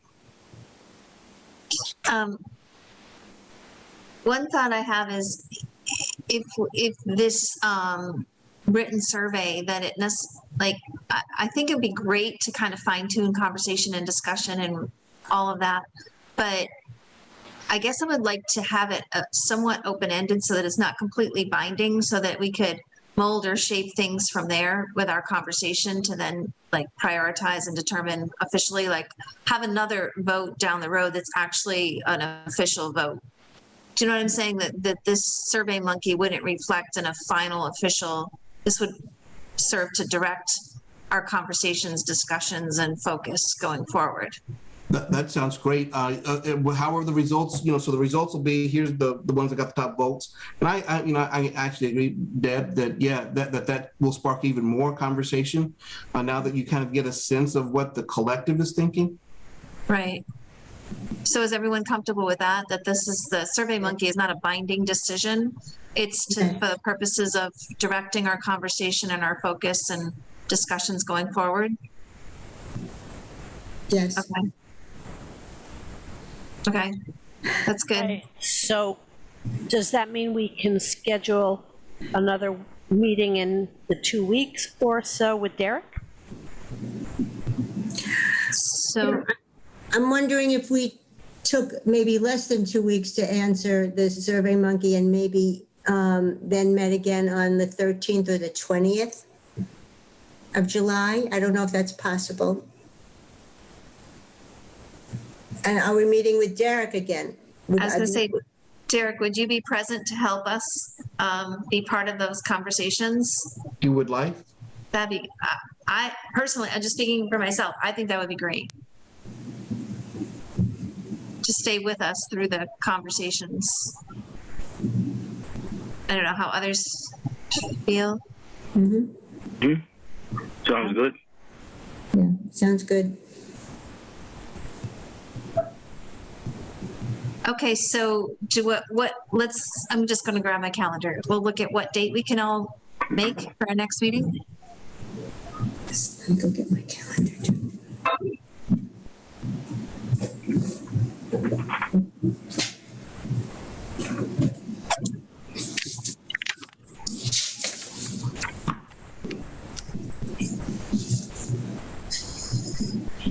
Is the 20th an option for people? July 20th? No. July 20th is not an option for me. It's not, okay.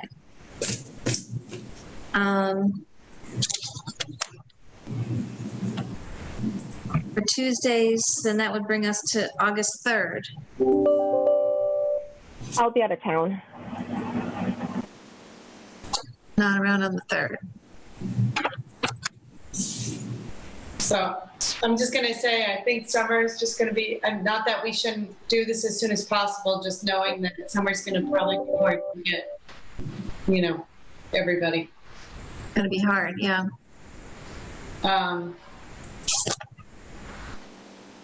Is the 13th available for people? Yeah. 13th of July? No, the 13th of July. It's a Tuesday.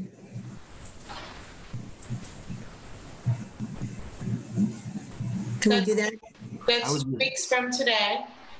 Well, we would get our Survey Monkey back maybe within a week, maybe. I mean, how much time do you need, Derek, to get this? So the results are instantaneous for me. Really, it's the time for you to read and review and think. Well, I mean, we could have it back to you. I don't know if we have it back to you by the 9th of July or by I don't know, something like that. Sounds good. Whatever says, yeah. I have a conflict on the 13th, but I can try to work around it. Okay. I have a school building committee meeting. So what should we do? Maybe we should do something else.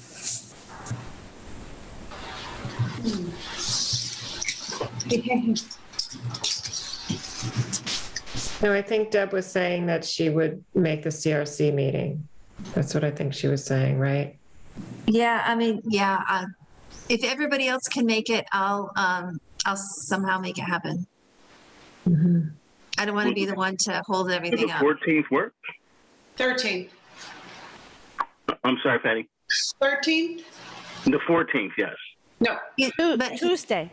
Well, he's asking if Wednesday the 14th would work for people. Is there any chance that would work? Yes. I'll be flying that day, and so I don't want to get stuck in the airport. So unless it was earlier in the day, I could make it. I think I'm supposed to arrive at my destination around 5 o'clock. I can't do the 14th. Okay. I can do Wednesdays. Okay, so the 13th works for everyone? Except for me? Okay. All right, I'll figure something out. I'll deal with it. Let's make it the 13th then.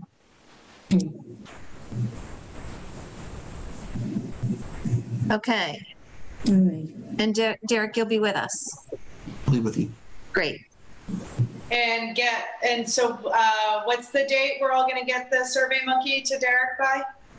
So you'll get it to me back. The survey I'll put it this way. The survey will close on the end of business on July 9th. Okay. And I will get the survey to you by I can get that done tomorrow. I've got a pretty open day. I'll do it. That'll be my priority. Okay. So Derek, you'll send us all the documentation, like your screens from tonight. You'll send us all that stuff? I can send you the PowerPoint. I'll send you the actual recommendations from the working group and the survey and the ordinance. And I'll send you what I just had as the poll, the actual poll itself. And yeah. That'd be great. Okay. Sounds good. All right. Good. Okay. Yeah. All right. Well, we thank you very much, Derek. Appreciate it. Okay. Thank you. I'll see you on the 13th. Okay. Thank you. Thank you. Thanks. Take care. Take care. Bye-bye. Okay. So next on our agenda, we have the proposal to establish a subcommittee for bylaws. Do we want to take that on right now? Do you want to postpone that? I feel the same way. I kind of postpone it. Okay, great. I feel like we've thought a lot already. Yeah, we got a lot going on. Okay, we're going to push that off. Thank you all. Okay, so next on the agenda is a discussion of the letter from the mayor that was sent by email on April 15th. Is there any comments or discussion on that? I feel like it's a good stopping time and that we can roll that over into our next discussion. Maybe as part of our next meeting because we just digested a lot of topical information. Right. So I just wanted to know, like, if there isn't anything that anybody wants to discuss, we can just not put that on the agenda next time. I just did, is there things that we can discuss it next time, but are there things that people would like to discuss from this memo, this email?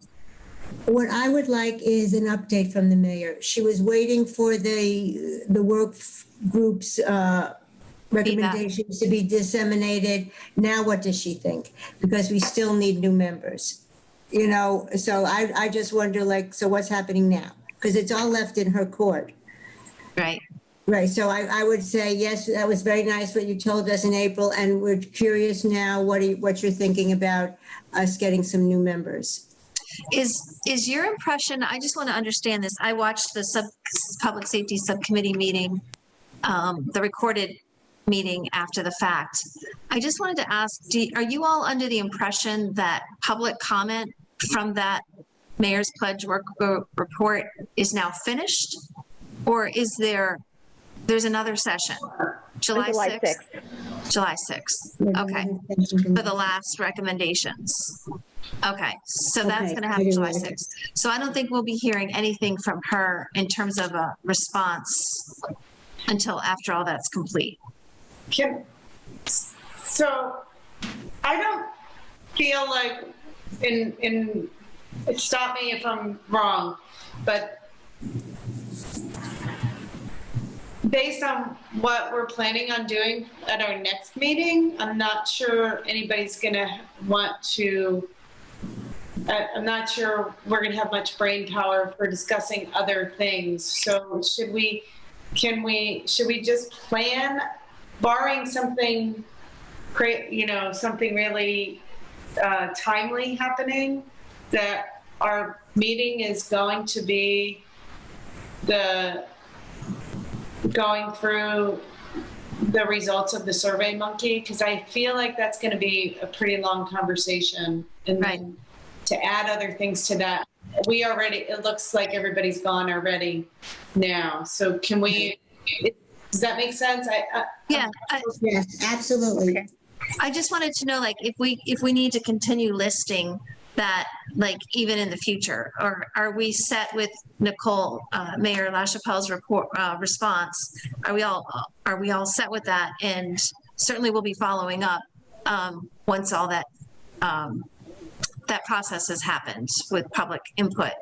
But I just didn't know in terms of continuing to drag that line item along for future agendas. Myra? I just wanted to express, like, on record concern about it, that we still don't have many members or any path to having new members, a fully staffed CRC. And I'm not sure why the dots, why one dot leads to the next, because I really don't know why. So I still have, there was a response, but kind of a non-response. So I'm still concerned about that. And then I would just ask for further updates, because a non-response and not putting members on, when I watch city council meetings and see that there's plenty of people being placed, being appointed, and why this committee is somehow treated a bit differently. I'd just like to know, what's the pause? When is something going to happen? And just ask you to follow up and then continue to put it on so that we actually get a response. Okay, so the topic that needs to continue to resurface is to get further clarification on all of these questions. That's what the focus needs to be going forward. Member follow-up, new member follow-up. Okay, gotcha. All right. Glad we're clear on all that. Okay. So we will not list that on the next agenda. We'll stay solely focused on all that we have to discuss, and we'll keep that on the list then for follow-up as we go forward from there. But that doesn't mean you can't email the mayor and ask her for an update and then just share it in the announcement section. I guess I just didn't feel comfortable asking for an update yet when she said that she wasn't going to be taking any action or making any decisions until all the public comment phase was complete.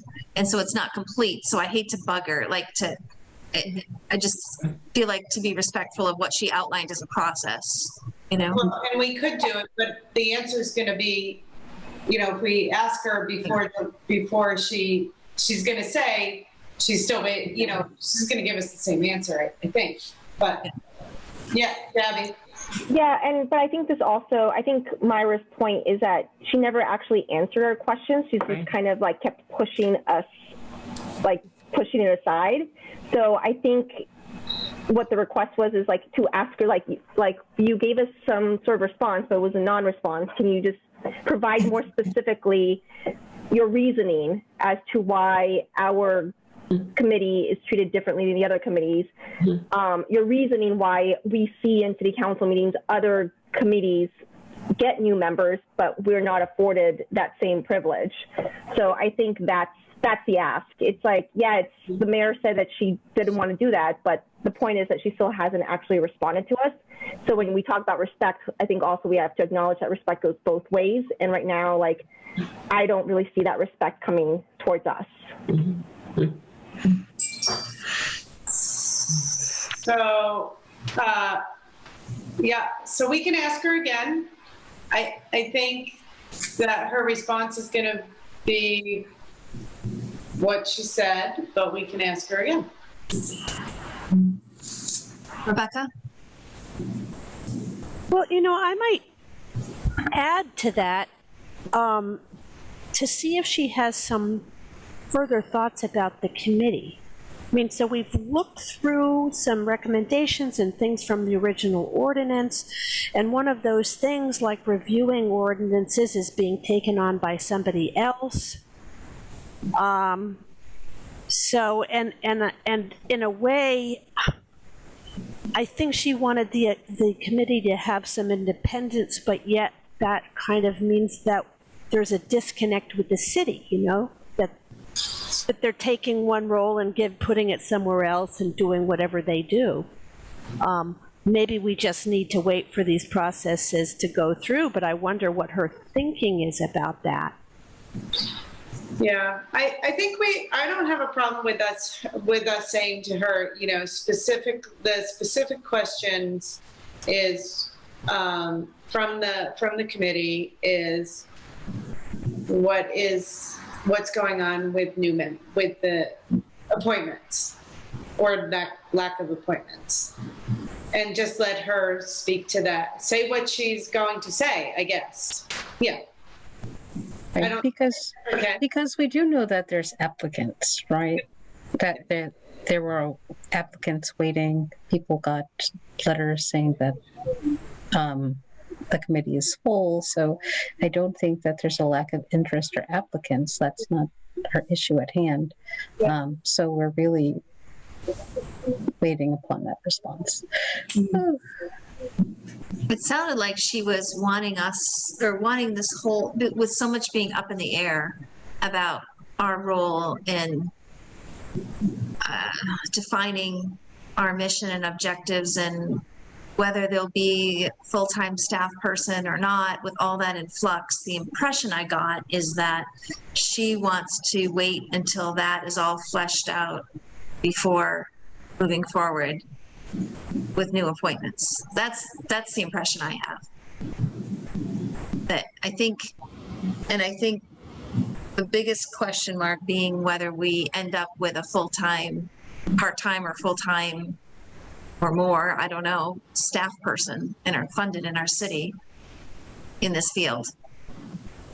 That's what I'm getting from this, is that all that's up in the air, and that she's kind of wanting that to get fleshed out first.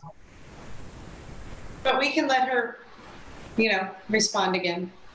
That's okay. Yeah, and I think we can just continue to say that we think it's important to have more members, that, you know, that's what we want, right? So, and that's important to us. So we have, not that we have a say in this, I guess, but we should have some say in this, right? Yeah. Okay. All right. Bye, Jan. Thank you for. All right. Take care, everyone. Evening. See you next time. Bye-bye now. Okay, so we have our request for follow-up. We can do that. And we're all set. We'll have our agenda set for next time, the 13th, 6 o'clock. Correct? Is there any, here's one question. Maybe this is a little bit too late, but You know is there what? any chance- I have to go. I just wanted to ask, could it be 6:30? Just to make it easier for my conflict? Sure. Would that work? Yep. Absolutely. Perfect. Yeah, Thank that you. works. Okay, do we have a motion to adjourn? Motion to adjourn. Second, Okay, there's a motion. It's been seconded. third, Rebecca Passa, Yes. Patty Dougherty, Yes. Emily Britton, Yes. Margaret Kirstein, yes. Myra Oyudemi, Yes. Gabby Stevenson, Yes. Deborah Lucian. Yes. Bye. Thank you all. Thanks, Bye, everyone. everyone. Bye-bye. Good night.